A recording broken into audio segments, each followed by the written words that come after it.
So you won't be surprised to know that I've been celebrating with people all week who came up and were baptized in our services last weekend.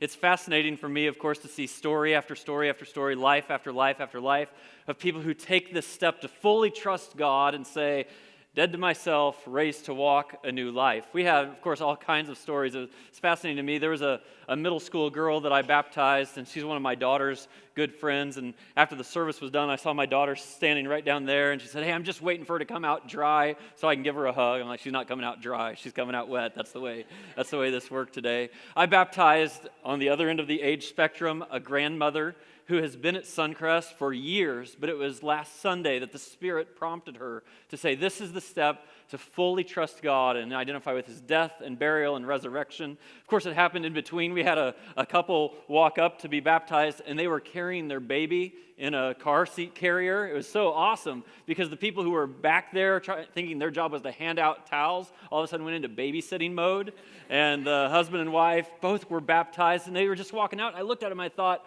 it changes the trajectory, not just of a life, but of a family. And the baby that's being watched back there right now is going to be affected because people who devote themselves to live the life that Christ lived will shape that child's life in tremendous ways. I see people celebrating it online. I saw this on Twitter this past week from a young lady in our church. She said, Sunday, best day of my life. Being 21, you have the choice on the road you want to take in life, where you want to go and who you want to live by. I chose to allow the burial of my old life and allow the resurrection to walk in the newness of life in Jesus Christ. Thank you. And I say, thank God. Thank God for story after story after story like that. And I love how all of you reacted. You were like at the front end of the celebration because you had kind of this robust celebrative response every time someone came up out of the water, and we just cheered together and we worshiped together. I know I told you this past week in my email that there were 52 people who were baptized, but we actually went back and looked at the film, kind of like they do in the NFL, you know. And it was actually 54 people who were baptized. There was a little confusion with everyone who's coming and going, but it's just another one of many, many marker weekends that we have at Suncrest. And I got to tell you, I stand before you as your pastor, and I say, man, it's a privilege to serve you. It's a privilege to serve God together with you and to see what He's doing all around us. It's so, so, so powerful to me. You know, when I tell you that there were 54 people baptized last weekend, think about this. That takes the number up to 449 people who have been baptized in the last 3 years at Suncrest. We know that 2 more people are being baptized Sunday, so that'd be number 450 and 451. And we're in kind of a tremendous season where I want all of us to kind of reflect the glory back to God and be grateful for what He's doing through the conversations you're having, the people you're inviting to experience God in this powerful way. And today, beginning over the next couple of weeks, I'm going to describe some things about our future. God has opened up an opportunity for us that I think is clearly of Him, and an opportunity for us to continue experiencing how we can reach more and more and more people. And I want us to experience kind of the picture of that together. But before I get into describing our future, I think the right place to begin is to come all the way back and just ask ourselves some simple questions about the nature of who God is and how He works in this world. Now, when I go through these 3 questions, I'm going to go pretty quickly, and I can't imagine it's going to be new to those of you who are followers of Jesus. It'll probably be a good reminder for all of us to remember the context for which a church exists in and for which those of us who are followers of Jesus exist in. But it's especially important to me for those of you who aren't followers of Jesus, because we're going to talk about our church over the next 3 weeks and some steps that we're taking. But this is the context for why we would even talk about what we're talking about. So let me start with just these 3 questions. Here's the first question. Who is God? Who is God? Now, the answer I'm going to share with you here may not be surprising to you, but I can promise you it was surprising when the Apostle John wrote it down. He lived in a world where no one's conception of God was anything except that the God or the gods of the world were kind of tyrants that you would need to sacrifice to please them or to satisfy them or to avoid getting in trouble. That was the whole image of who God was. But John, who was a friend of Jesus and spent his days with Jesus, saw everything that Jesus did and the kind of people that Jesus encountered and welcomed and extended grace to. He saw Jesus die on the cross and rise from the dead, and he saw the church flourish. And when John wanted to write down who is God, he knew who God was because he had been with Jesus, who is God himself, and his answer was, God is love. God is love. That's who God is. Now, sometimes when we say love, we probably get a misrepresentation of what love is, because sometimes love gets perceived as soft or squishy or just, that kind of ooey gooey love. But you and I know, that's not really what real love is. We actually hate it when someone says they love us, but then we're in need, and they're just the ooey gooey love. They don't actually help out. They don't sacrifice something for our good, because that's what real love is. And that's actually what John describes here. He says, get this, God is love. And then he says, this is what love is. Not that we loved God, but that he loved us and sent his son as an atoning sacrifice for our sins. It's not an ooey-gooey love of God. It's a love that gives of himself for the good of someone else and creates a way for people to find their way back to him. That's what love is, and God is love. We could say, okay, if that's who God is, then what's God doing in this world? What is God doing in this world? And if you've been around Suncrest, you've heard me give these two answers hundreds of times. Here's the answers. He's in the work of redemption and restoration.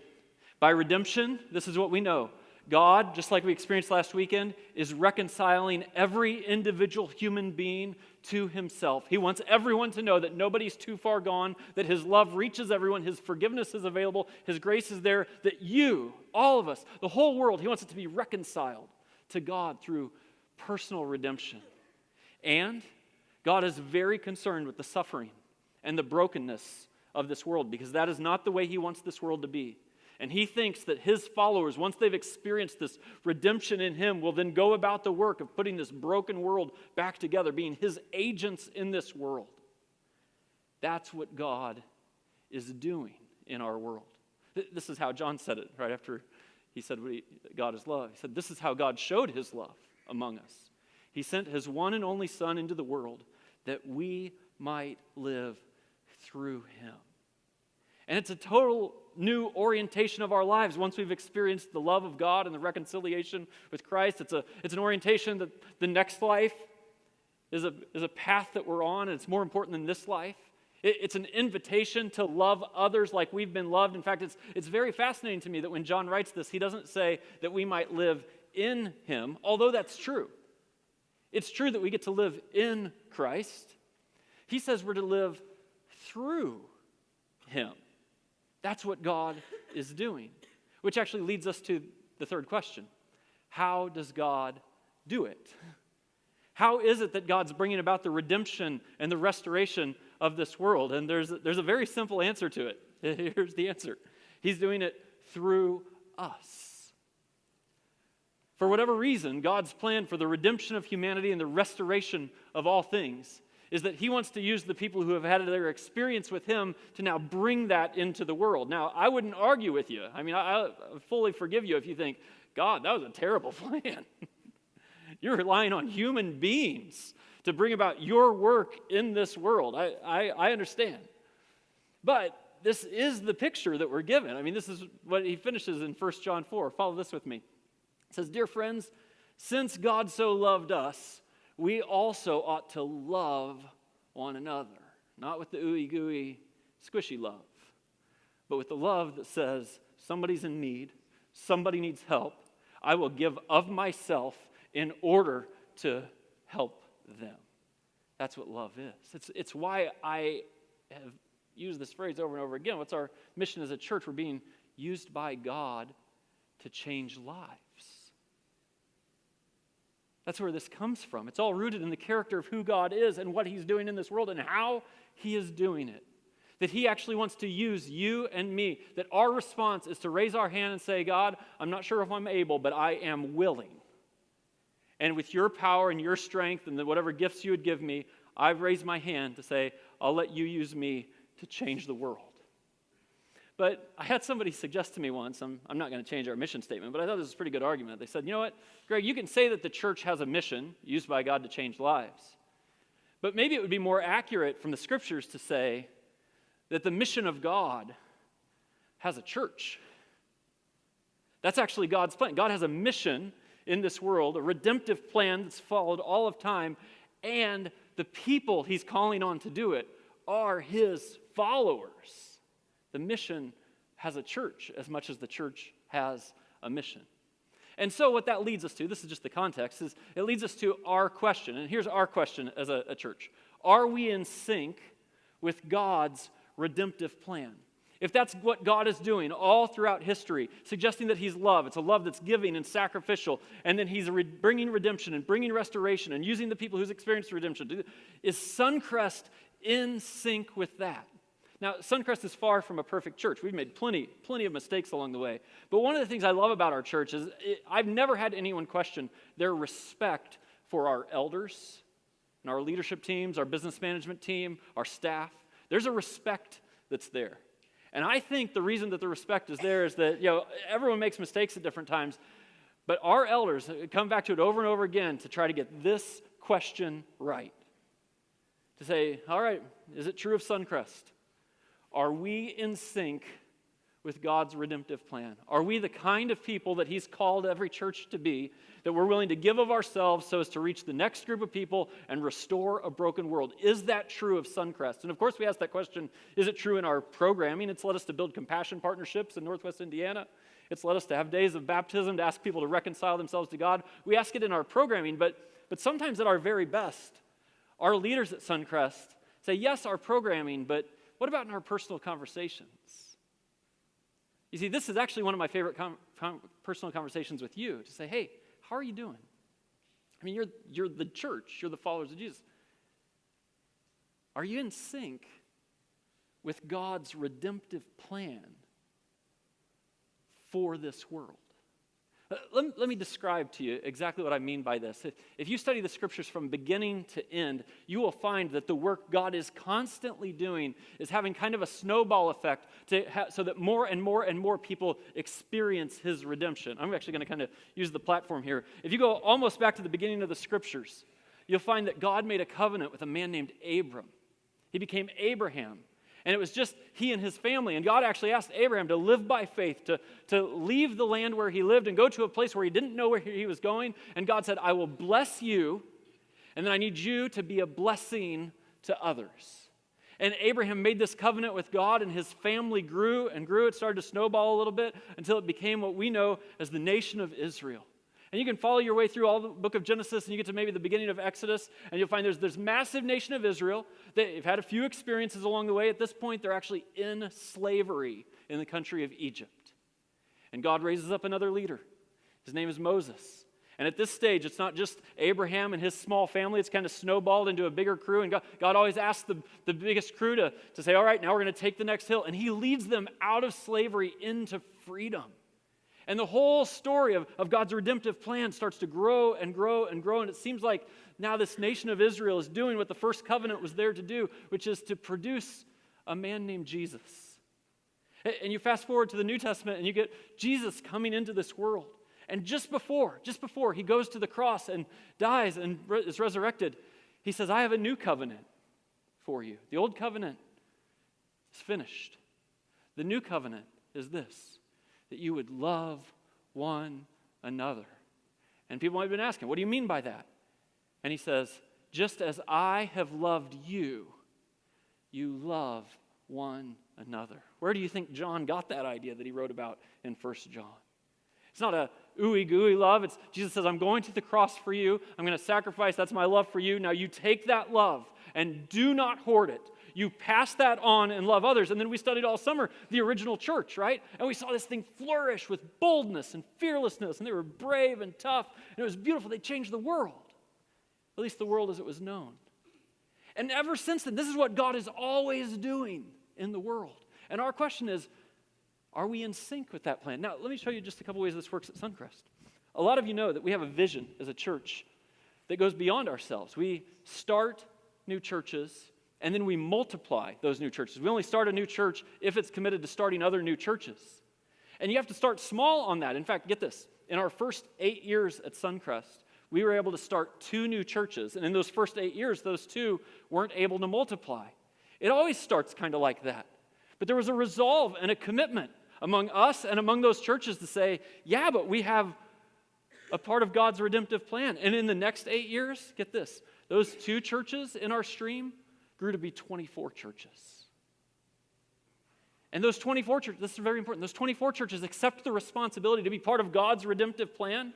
And in the next 8 years after that, because we're 24 years old now, it became 429 churches. And this is what we do. We take these churches and we multiply them and we say, and then once you've grown, once you've experienced God, now it's your responsibility to multiply on. And I don't know what it's going to be 8 years from now, but the statistics would tell us it's going to be about 5,000 churches. And then it's going to reach 1 million people within the next 18 years. This is what we do. We're always part of God's redemptive plan. The question is always, God, what have you given us? What's our responsibility? How do we bring about the redemption and restoration of this world? Let me give you one other image of this. 25 years ago, there was a man who was called to start a brand new church called Suncrest. His name was John Wassam, and it started with just him and his wife. They had some kids, they gathered some friends, and the very first place they met, this is wild, the very first place they met was in the backyard of Arv and Kathy Kidd, who are still part of our church. Arv and Kathy lived here in St. John. And it grew from 10 people to 15 people to 30 people. And they said, you know what, it's time to start services. And this small group of people rented a little room at Lake Central High School. Some of you have been in it. It's the large group instruction room in the freshman wing. And in that room, Suncrest was kind of publicly launched. And over the years, it grew in that room, and we had people who were baptized in the natatorium at Lake Central High School. I mean, this is crazy. But it grew to like 400 people. But as it was growing to 400, that group of people said, man, look what God has done in us. And so we got to continue this on. And that group sacrificed a lot, and they bought a piece of land. It's the land we're sitting on right now. You're sitting on. I'm standing on it. And then that group built a $3.5 million building. Not for themselves. That's what I can promise you. I was part of that group.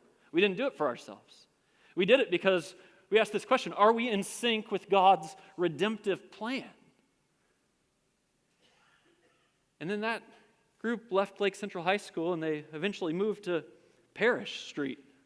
And here on Parish Street, we've just seen God over time let this flourish and flourish and flourish. And a lot of you have only known Parish Street. That's where you came. That's where you came to Christ. That's where you came to be baptized. And it's just the snowball effect, right? That we gather a group of people, we ask that group of people to be committed to the redemptive plan. We gather that group of people, we ask them to be committed to the redemptive plan. And about 2 years ago, we tackled a project we called Next, and we expanded this facility so that we could keep doing what we always done. Now, here's the cool thing, and I think this is one of the reasons people respect our leaders so much, is that our leaders are committed to living by faith, trusting God. We don't have to have every I dotted and every T crossed to take a step. But also this kind of balance of diligence and responsibility. And our leaders are awesome because at the same time we were saying, you know what, we need to expand this facility because we were running about 1,100 people at the time. And we want to be able to grow to 2,200 people. In that short-term plan, they also said, let's look at the long-term future. And in the long-term future, we do think that eventually when we get to 2,200 people, and these things take a long time, but eventually when we get there, we don't think the right next step after that is going to be to add on to the facility again. In fact, there's obvious limitations to trying to move thousands of people on and off this piece of property. And so 2 years ago, they say, you know what, we're doing this construction, but for our long-term future, what should we look at? And they start looking around to say, should we buy a piece of land for our future? Now, a lot of you, kind of the cat's out of the bag, you probably leafed through your booklet when it was on the seat, but you may know that just within the last few months, after lots of conversations, we've come to an agreement with a gentleman who's been very, very generous to us. I'm going to show you a picture of kind of what's happening here. So this is Google Maps, right? I took this map around to a lot of our community groups, and some people told me, hey, my house is on that map, except it's not built yet on that map. I know the map's like 6 months or a year out of date. This is the Gates of St. John. It's the subdivision that's all around us. And the gentleman who's the developer of the Gates of St. John, we ended up in a conversation with him and said, hey, we would really like to buy a piece of land that's on 231. It's accessible. We'll be able to get people to move on and off of the property. And, of course, the visibility will help us reach more people, too. And he said, that's interesting because I'd actually like to buy some of the excess land that you have but you're not using. I don't know if you know this, but the 25 acres right to the south of us is something we own and we've never used except to let a farmer rent it from us. And the way this came together was just kind of wild to us. And we came to an agreement that said, we will sell you our excess land and we will buy your piece of land.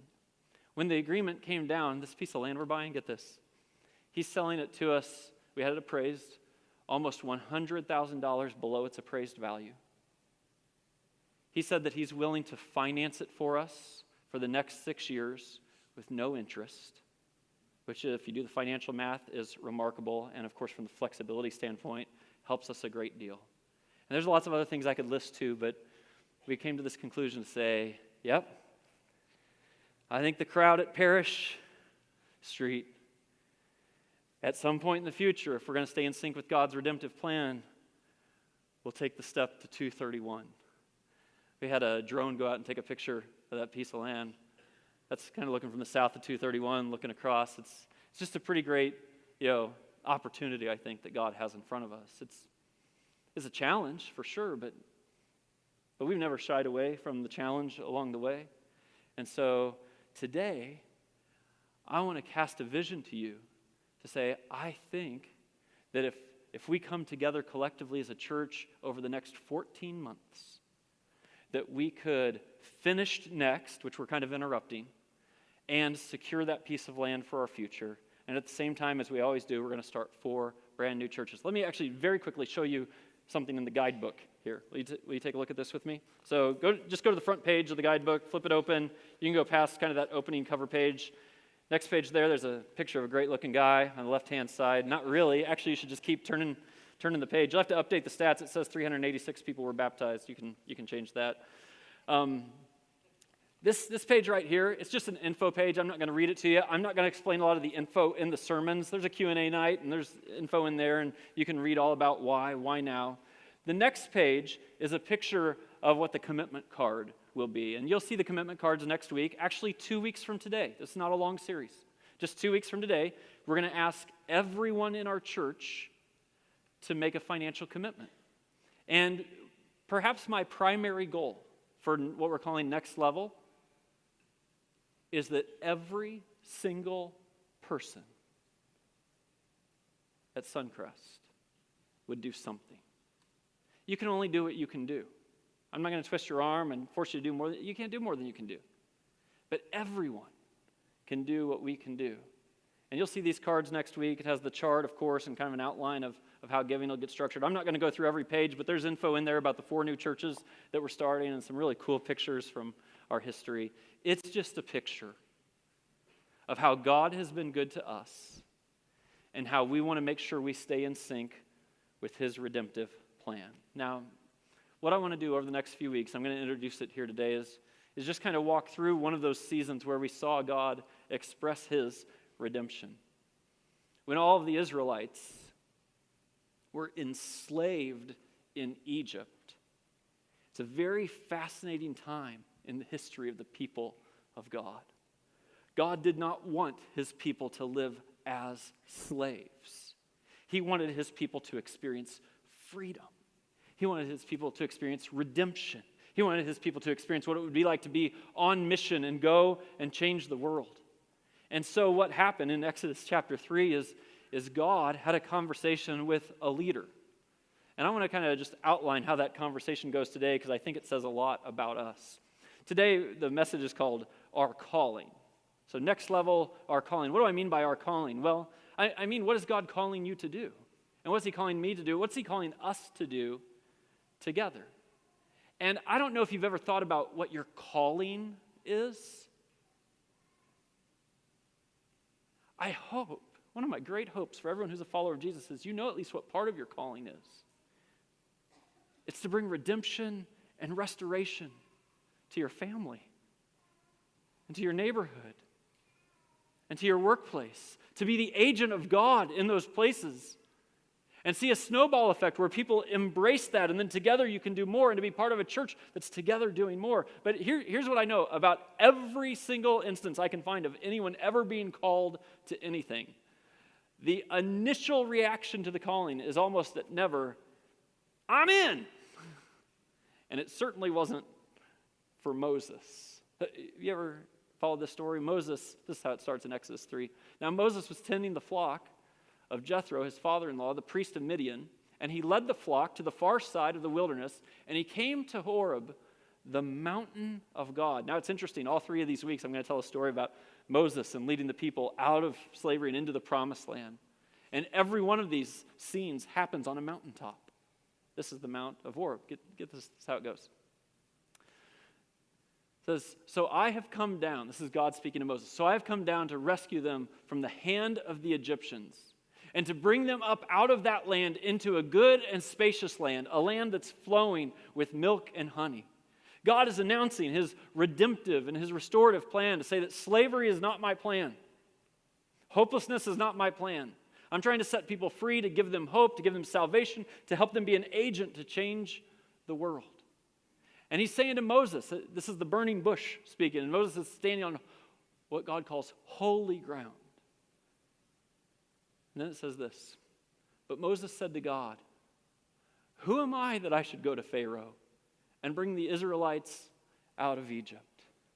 God, I don't feel qualified. I'm not sure I even want to. I've had kind of a hard enough life already. If you know about Moses' life, you know it was not easy up to this point. He probably felt like he'd given all that he had already, and now God's coming and calling on him to be part of his redemptive plan. And Moses' initial reaction is, you have the wrong guy, God. And God said, but I will be with you. Surely if you take your faith seriously, you've had moments where you felt like God was leading you to do something that was uncomfortable, something that was going to take great sacrifice, something that was going to take you off your plan for life and put you on his plan for your life. And I don't know, maybe I'm the only one who has that happen to me, and my initial reaction is, I don't think so, God. I was a teenager when I sensed that God was calling me into ministry to be a pastor. But I grew up in the home of a very successful businessman who ran a very successful agricultural business, and I had a vision that I would be the heir to his very successful agricultural business. It was the plan I was on. And the first times someone said, hey, Greg, you should think about being a pastor, I'm like, no, I shouldn't. No, I shouldn't. That's almost always the initial reaction. Why? Because we're human. And that was Moses' initial reaction. But the difference maker here, according to God, is God says, remember, I'm with you. If you're calculating this out only on what you could do on your own, I would understand, Moses, that you're going to tap out. You're going to opt out. But that's not what this is. I'm going before you. I'm going to arrange certain things in Egypt. I'll be the one who brings the plagues on Pharaoh eventually. He says all these things to Moses, and Moses really doesn't have any excuses at this point, or at least you would think he wouldn't, but it wasn't true. This is how the story goes. Moses answered, but God, what if they do not believe me or listen to me and say, the Lord did not appear to you? And then the Lord said to him, what is in your hand? A staff, Moses replied. Now, I don't know if you've ever read this passage and reflected on it at all, but this is a very important point in the whole history of the nation of Israel. God comes to Moses, who's still hesitating, and he says, Moses, what's in your hand? And when Moses says a staff, that staff represents something. The staff for Moses represented his provision. It's how he made his living. He was out there shepherding those sheep, remember? It represents his livelihood. God says, what's in your hand? He says, this is what I use for my provision. A staff as a shepherd is also what you would use for your security or your protection. And so when God says to Moses, what's in your hand? Everything that floods into Moses' mind is, well, this is what I have, and this is what my security is in. And if you know this story, it's absolutely wild. God says, Moses, throw down your staff, and he throws it down, and God turns the staff into a snake. And then he says, reach down and pick up the snake by the tail, and he grabs the tail of the snake, and it turns back into a staff. And it is God's reminder to Moses that what you think you have to provide for you and to protect you It's really mine. And I'm asking you, Moses, to lead with that. Now, this is where it gets uncomfortable, because when God, I know this, when God starts messing with the things that I think are going to provide for me, or the things I think are going to protect me, that becomes very uncomfortable. And this happens all the time. Whenever we've had multiple capital campaigns at Suncrest to take all these different steps along the way. I've been a part of every single one of them. And at different points, I have to acknowledge this is what's happening to me. I say, but God, what more can I do? And God essentially says to me, well, Greg, what's in your hand? What are you using for your provision and for your protection? Don't you think if I'm involved in that, it could be difference making? And this is so wild to me because we've made different sacrifices along the way. Early on, we do everything we could, and that meant like giving up drinking pop, right? And we didn't have hardly any money to rub together, but like we can give up this and end up making commitments that are relatively small in the whole scheme of things, but it was everything we could do. The van that I drive today, I call it my capital campaign van. That's what I call it. You know why? Because a few years ago, we did a campaign called All In, and that van had 160,000 miles on it. And I thought, you know what, I'd really like to get rid of this van. But I thought, nah, you know what? I can just, whatever I was going to make for a car payment, I can make that part of our commitment. And we did. And then Suncrest did another campaign. They called it Next, and the van had 210,000 miles on it. I thought, you know, I probably could keep driving this van. We could do whatever would be a car payment, make that part of our commitment. Yeah. Well, guess what? I drove here tonight. Our capital campaign van. It's got 242,000 miles on it. Still going strong. If one of you could go jack it up somehow, I'd really appreciate it. I could justify getting a new van. But it looks like all over again, I'm going to say, you know what? That's going to be part of our commitment because God does what I don't think he can do, or I don't anticipate him doing. It's so powerful. And then each time we see what God does and he responds, and I think, why did I look at this just through my own lens? When Jenny and I make our commitment to Next Level this time, you know, it's just those faith level commitments. She went back to work a few years ago, and we've just decided we're just going to give all of her salary, to the Next Level campaign. That's the way we're going to live over the next 14 months. That's what we're going to do. Because that's what's in my hand right now. And God says, throw down what's in your hand. See what I can do with it. And it's always turned out beautiful. God has always been faithful. And we've got to be part of being in his redemptive plan. You might think that would solve it for Moses, but Moses said to the Lord, pardon your servant, Lord. I've never been eloquent. I'm slow of speech and tongue. I'm probably not the guy you want to lead your people out of Egypt. It goes on. The Lord said to him, who gave human beings their mouths? Who makes them deaf or mute? Are you back to relying on yourself and thinking this is about you? Who gives them sight or makes them blind? Is it not I, the Lord? Now go. I'll help you speak, and I'll teach you what to say. I'll be with you. But Moses said, get this, pardon your servant, Lord. Please send someone else. And then the Lord's anger burned against Moses. God has a redemptive plan. He works it all throughout history. To say that I'm in sync with God's will in my life means that I'm part of the redemption and restoration of this world. And thank God that the story did not end there. As you know, Moses came around after experiencing the anger of God and said, yes, I will lead these people. And he led God's people to a new covenant that would eventually usher in the story of Jesus that brings redemption to the world. And so, Suncrest, this is my prayer for us. That over the next few weeks, we would hear the calling of God, each one of us individually, and we'd ask ourselves, am I in alignment with the redemptive plan of God? Maybe I should look at what's in my hand and say, what if I let God be involved in my life? What would it look like to release some of that? And I believe that we'll come together in a couple of weeks make our commitments, and be on our way to not limiting the work of God by bricks and buildings, but creating the kind of church that really cares more about the people who aren't here yet than ourselves who are here. I want to pray for that right now. God, thank you for your goodness to us, for your overwhelming love to us that was marked by great sacrifice and giving of your own Son. We are moved by it. We are compelled by it.